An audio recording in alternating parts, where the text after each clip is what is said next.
இந்த லோகத்தில் மட்டுமல்ல, எந்த லோகத்திலேயும் பெண்கள் ஆண்கள் சொல்வதை கேட்கவே மாட்டார்கள். தன் புகுந்த வீட்டு பெருமையை எப்பொழுதும் பேசிக் கொண்டிருப்பார்கள். தன் கணவனை ஒரு பொருட்டாக கூட மதிக்க மாட்டார்கள். பெண்களிடம் சண்டையிட்டு வாய்ப்பேச்சில் ஜெயித்துவிட எந்த கணவனாலும் முடியாது. ஏன், அகிலத்தையும் அடக்கி ஆளும் ஈசனால் கூட முடியாது. அகிலத்தையும் அடக்கி ஆளும் சிவபெருமான் தன் மனைவி பார்வதியிடமே அடங்கி போனார். அது எப்பொழுது? இந்த கதையின் மூலம் பார்ப்போம். மும்மூர்த்திகளில் ஒருவரான பிரம்மாவின் மகன் தட்சன். இவர் தேவலோக பிரஜாபதிகளில் ஒருவர். தன் தந்தை பிரம்மாவின் ஒரு தலையை வெட்டியதால் சிவபெருமான் மீது கடும் கோபத்தில் இருந்தார். தட்சனின் செல்ல மகள் சதி என்கின்ற தாட்சாயினி சிவபெருமானை காதலித்து திருமணம் செய்து கொண்டார். தட்சனின் விருப்பமில்லாமல் வீட்டை விட்டு வெளியேறிய தாட்சாயினியையும் சிவபெருமானையும் தட்சன் மிகவும் வெறுத்தார். மூவுலகங்கள் மற்றும் அனைத்து உயிர்களின் நலனுக்காகவும் தான் யார் என்பதை காட்டுவதற்காகவும் யாகம் ஒன்றை நடத்த தட்சன் ஏற்பாடு செய்தார். இந்த யாகத்திற்கு பிரம்மா, விஷ்ணு, தேவர்கள், தேவ கன்னியர்கள் என அனைவரையும் அழைத்தார்.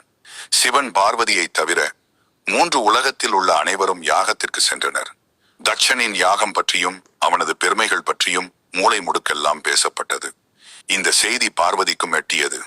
சிவபெருமானிடம் நாமும் என் தந்தையின் யாகத்திற்கு செல்ல வேண்டும் என்று கூறினாள். சிவபெருமானோ, நம்மை அவர் யாகத்திற்கு அழைக்கவில்லை, நாம் போக தேவையில்லை என்றார். பார்வதியோ, என் அப்பாவிற்கு உங்கள் மீதுதான் கோபம், அதனால் யாகத்திற்கு அழைக்கவில்லை.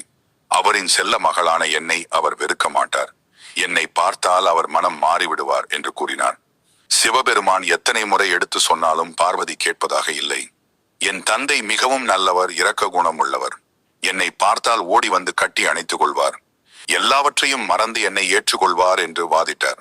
இறுதியில் வேறு வழியில்லாமல் சரி போ என்று ஈசன் கூறினார். சதியும் மிக்க மகிழ்ச்சியோடும் ஆவலோடும் தட்சன் அரண்மனைக்கு சென்றாள். அங்கு நடந்ததோ வேறு. தட்சன், நில், உன்னை யார் இங்கே அழைத்தது, எதற்காக வந்தாய் என்று கத்தினான். அதிர்ந்து போன பார்வதி தன் தந்தையா இவ்வாறு கூறுவது தன் இக்கட்டான நிலையை நினைத்து தன் தவறை உணர்ந்து வருந்தினாள். இதற்காகவா நாம் ஈசனிடம் சண்டையிட்டு வந்தோம், திரும்பி கைலாயத்திற்கே போகலாம் என்றால் சிவபெருமான் கூறிய சரி போ என்ற வார்த்தை தான் நினைவுக்கு வந்தது. தன் கணவன் போயிட்டு வா என்று முழுமனதுடன் கூறவில்லையே, இனி சிவனின் முகத்தில் எவ்வாறு விழிப்பது என்று நினைத்து சதி மிகவும் வருத்தப்பட்டாள்.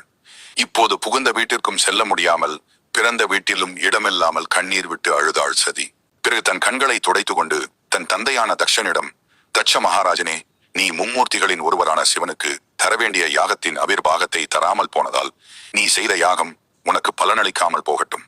இன்றே நீ இறப்பாய் என்று சாபமிட்டு அந்த யாக தீயில் குதித்து தன் உயிரை மாய்த்தாள் சதி. அரசனை நம்பி புருஷனை கைவிடலாமா? இந்த கதையும் கருத்துக்களும் பிடித்திருந்தால்